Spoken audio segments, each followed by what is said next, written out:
అక్కడ ఆకుపచ్చ తాలిబాన్లు, ఇక్కడ కాషాయ తాలిబాన్లు. కానీ తాలిబాన్లు కూడా ఒక అప్పటి లెక్క లేరు. వాళ్ళు కూడా ఎంతో కొంత మార్పు చెందుతున్నారు. ఇరాన్ కూడా, ఇరాను, దుబాయ్, ఈ యొక్క మన సౌదీ వాళ్ళు కూడా ఇప్పుడు ఆ మహిళలు అంటే చాలా సపరేట్ అనుకుంటాం కదా, లేరట్లా. పాకిస్తాన్ ఇంక్లూడింగ్ పాకిస్తాన్లో కూడా దే ఆర్ ఆల్సో రియలైజింగ్ ఏది ఉమెన్ ఎంపవర్మెంటు, ఈక్వాలిటీ, చాలా మార్పులు వస్తున్నాయి. ఇప్పుడు దుబాయ్ అయితే ఎప్పుడో మారిపోయింది. మిగతా దేశాలు కూడా, ఈ సౌదీ అయితే ఇస్లాం పుట్టిన దేశమైన సౌదీలో కూడా చాలా మార్పులు వచ్చినాయి గతంతో పోలిస్తే. ఇరాన్లో మార్పులు వస్తున్నాయి. అంటే వాళ్ళందరూ కూడా గతం కంటే కూడా ఎంతో కొంత ఈ ప్రోగ్రెసివ్ సైడ్ పోతున్నారు. ఇది హార్డ్ కోర్ ఇస్లామిక్ కంట్రీస్ అన్న దేశాలు కూడా ఒకప్పుడు అట్లా ఉండే, బుద్ధుని విగ్రహాలు వల్ల కొట్టినరు, అట్లా ఇది ఉండే.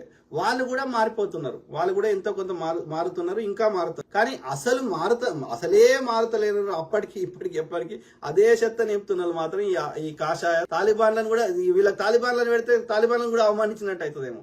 అంతకంటే దుర్మార్గులు ఎవరైనా ఉంటే అట్లా తయారయ్యారు. ఈవెన్ ఆఫ్రికా దేశాలు కూడా బాగుపడతాయి, ఒకప్పటి లెక్క లేవు.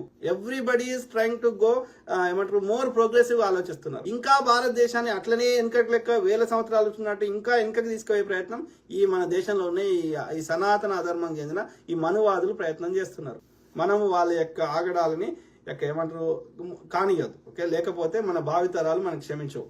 వానికి ఓటేసి వానికి అధికారానికి సహకరించి వాడు చెప్పినట్టుంటే నువ్వు ముస్లిం అయినా క్రిస్టియన్ అయినా అస్సాంలో వాళ్ళకి ఓటేస్తే అంటే ప్రతి ఇంటికి బీఫ్ వంచుతా అంటాడు.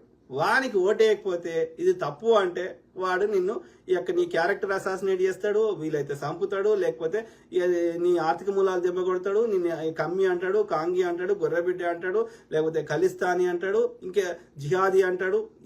ఏ రకంగా ఇబ్బంది పెడతాడు. అంటే ఏంది? వాడి ఆధిపత్యము. వాడు చెప్పినట్టుంటే సమస్య లేదు. కుక్కిన పెయిన్ లెక్క వాడి ఉంటే సమస్య లేదు.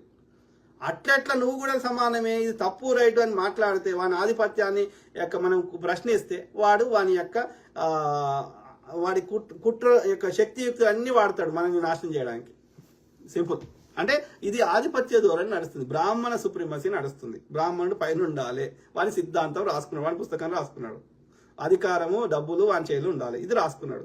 అందుకు భిన్నంగా ఎవరు ప్రవర్తించినా వాళ్ళకి ఇదే గతి పడుతుంది.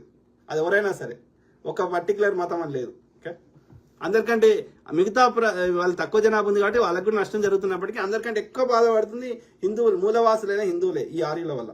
అప్పుడు ఎప్పుడు హిందూ శబ్దం దయచేసి ఇప్పుడు వీళ్ళ హిందువులకి ప్రామాణిక గ్రంథాలని ప్రచారం చేస్తున్న అవి హిందువుల గ్రంథాలు కాదు.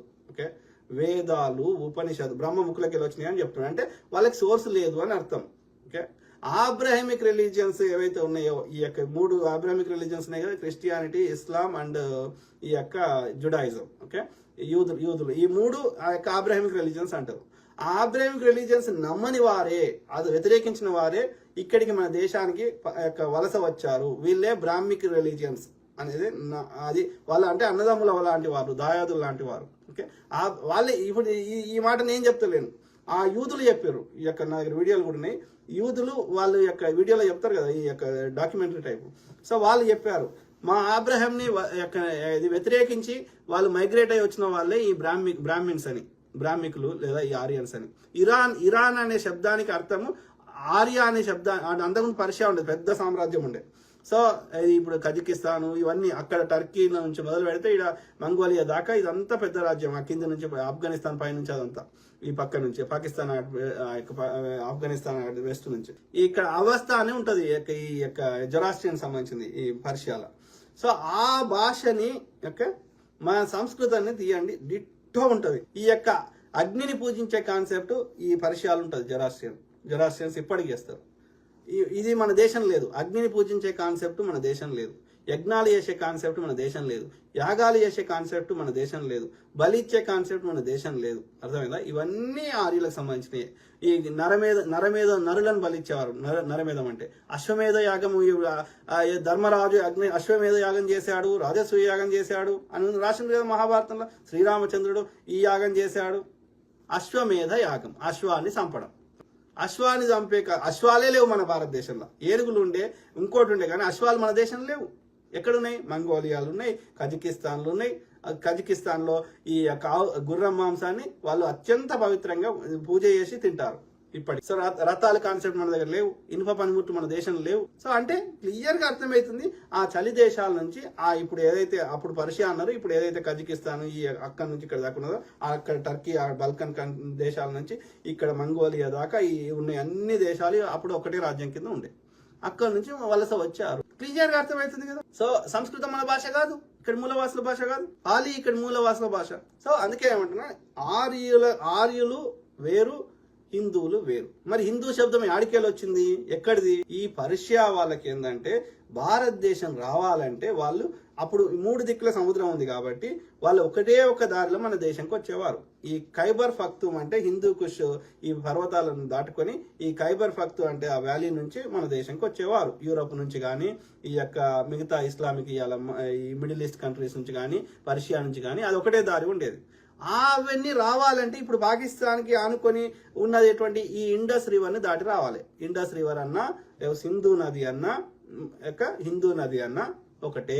పర్షియన్లు హిందూ నది అనేవారు. వాళ్ళకి అన్ని హెచ్చుతోడు వలుగుతారు.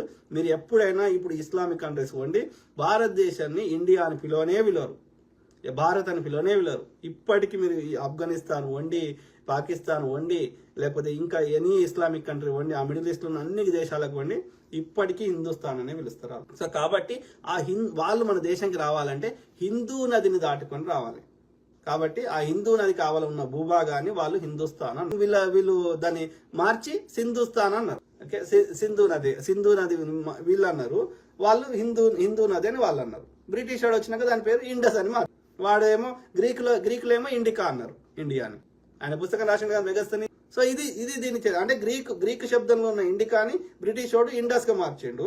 పర్షియాలు వాడిన హిందూని వీడు ఈ పర్షియా నుంచి వలస వచ్చినటువంటి ఈ సంస్కృత ఉన్న వాళ్ళు, అక్కడ వాళ్ళ విధానం నచ్చని వాళ్ళు వచ్చిన వాళ్ళు వీళ్ళు సింధు అన్నారు. మరి ఏం పాటించారు ఈ ఆర్యులు రాకముందు ఈ మూలవాసులు అంటే శ్రమణ పరంపర అనేది ఉండేది.